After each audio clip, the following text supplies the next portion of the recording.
Why do you always feel like you're in battle with people? Because they attack me. Go to I understand I'm not in a battle with people. They are in the battle with me. I understand that. But I'm giving you an opportunity to just lay things out. You don't have to argue with people that aren't here.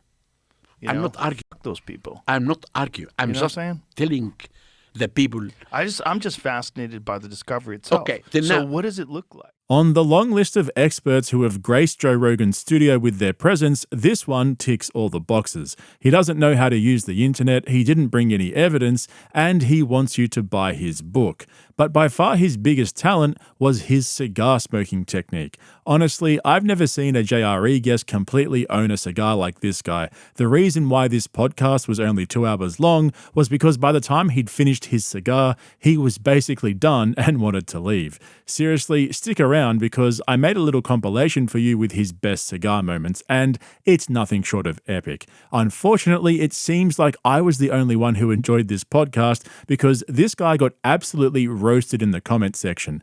Oh, look everyone, it's the #1 guy in stopping anyone from researching ancient Egypt. Zahi Hawass and Neil deGrasse Tyson should start a podcast called Let Me Finish. Joe, how do you know this is true? Hawass, because it says so in the book I wrote. He has major, my friend, I have special price just for you, my friend, vibes. This episode was the perfect example of how long-form podcasting and unedited interviews will show people's true colors. You could tell early on that Joe wasn't having it, and the amount of bullshit coming out of this guy was insufferable.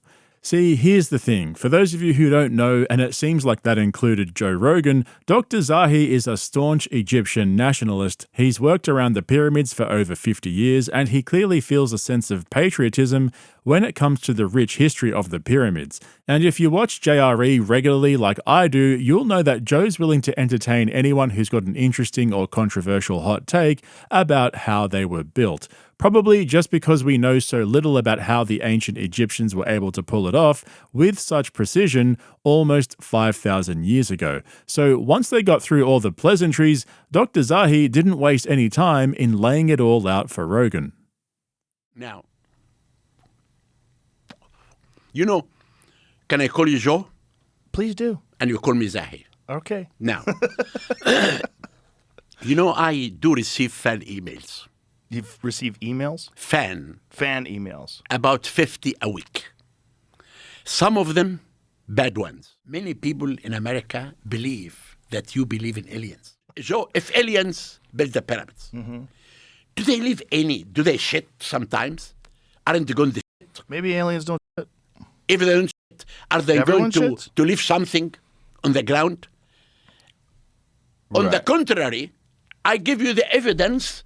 Every evidence that I will tell you today of actual workers, right. And what's happening. Okay, hold up a second. This guy has 4 university degrees, including a master and PhD from the University of Pennsylvania, and his justification for dismissing the theory that aliens built the pyramids is that there's no poop. That is just absolutely brilliant. When I first heard that, I was like, did he just say what I think he did? And I skipped back and listened to it again, and it was at that point that I realized I love this guy. I mean, this is the guest we so desperately needed. JRE has been so dry lately. Joe's had such boring guests on recently. Hell, I'll take an archaeologist talking about alien poop over another comedy mothership green room assassin any day. But if you're still not convinced that this guy's an absolute legend, maybe you will be after you see him completely demolish his cigar. This was some elite level cigar smoking. I could honestly watch this guy smoke for hours. But can I answer you now? Yes, please. Listen, I published an article about, you can find this article. Why was the age 23 years, why was that attributed to them? Now, this is a good question. I looked everywhere. Okay. Now, before I tell you about what I discovered, I have to complete the scene that I told you. Now, I called the Minister of Culture and I told him, we found an intact tomb. I can just picture him back in Egypt, riding around on a camel with a cigar in his mouth, watching the sun set behind his beloved pyramids, puffing away like a boss. Seriously, how can you hate this guy? Okay, let's forget the cigars for now, because if you're wondering why he copped such a massive backlash from Rogan's audience, it's because he basically shut down any theory that he didn't agree with, and yet provided almost no evidence to back himself up, other than for everyone to buy his book. At one point, he promised to email Jamie some photos of the tools he was talking about, but apparently never got around to it, so Jamie threw up some text on the screen when he was editing to tell everyone that he never came through. This guy is basically the Egyptian Flint Dibble, except for some reason, despite having a bunch of university degrees, he couldn't decide whether or not he's a scientist. I am not a scientist.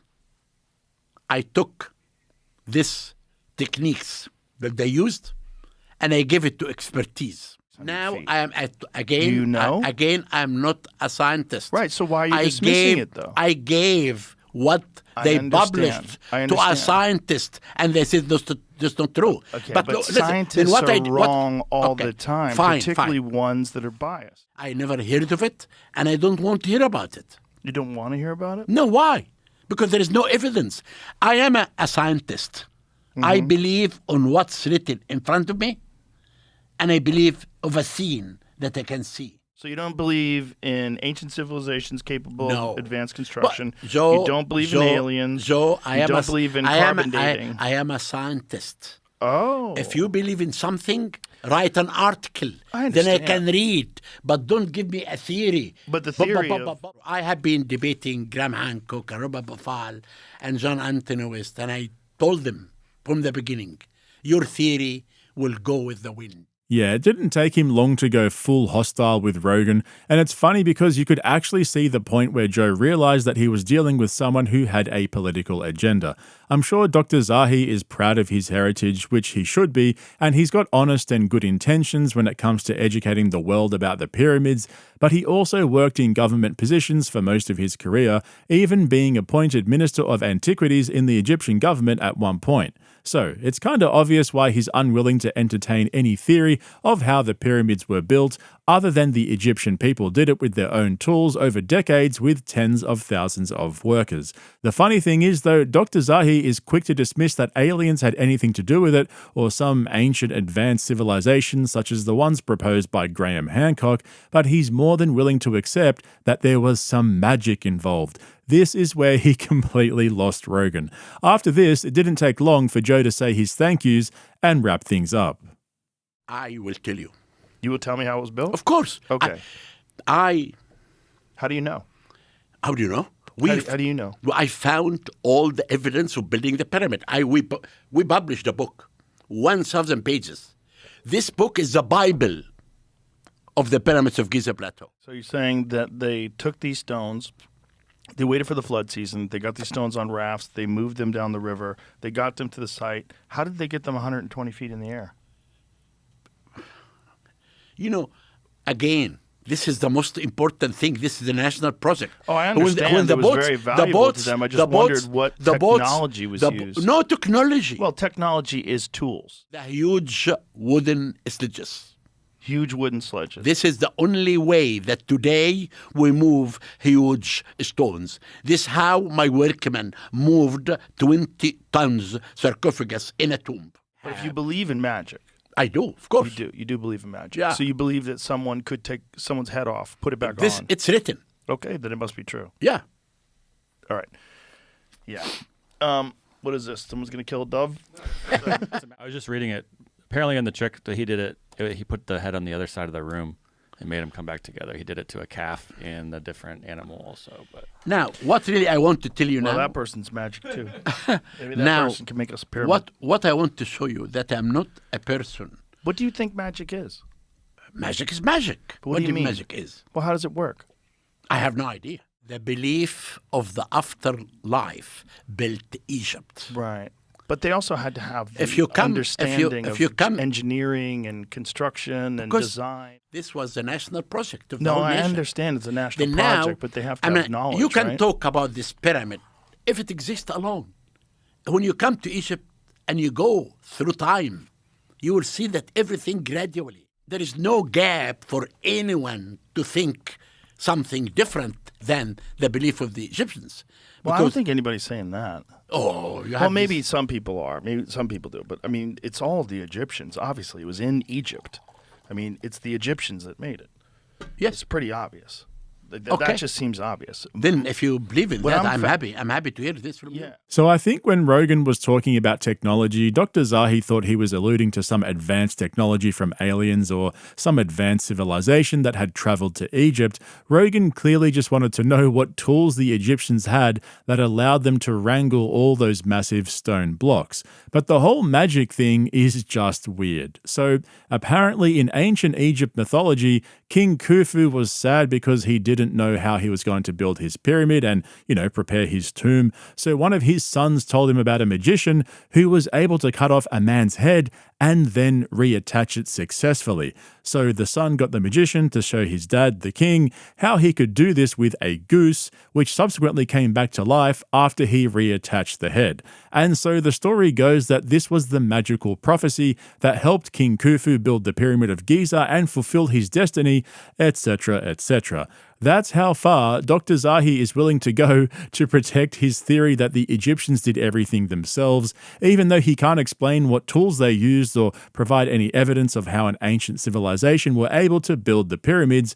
Instead, it's just magic. And that's why there's so much hate for this guy. People see him as an Egyptian pyramid gatekeeper who's just there to promote his own theories and serve the national identity, refusing to entertain alternative theories out of fear that it might discredit his own culture and heritage. As soon as Rogan realized that he was talking to a propagandist, he basically threw in the towel and wrapped it all up.